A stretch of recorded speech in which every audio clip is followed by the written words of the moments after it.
18 Mayıs Sabah 15 dakika içinde milletinin taqdiri alt üst oldu. Arzular kulga çevirildi.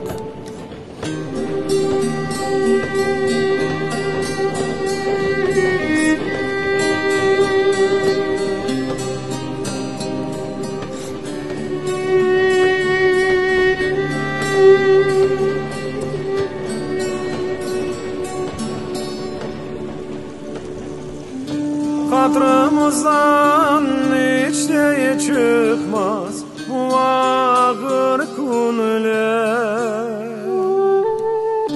Hatırımızdan hiç de çıkmaz bu ağır günler. 15 dakika içerisinde çıkmaz dediler.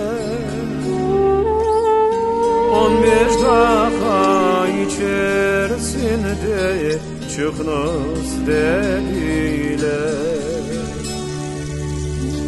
Adım tatar yurtum kırır, bu nasıl zulüm?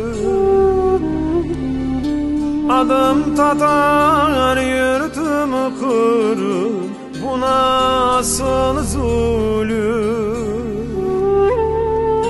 Yok olsun bu kara günler, görmesin gözüm.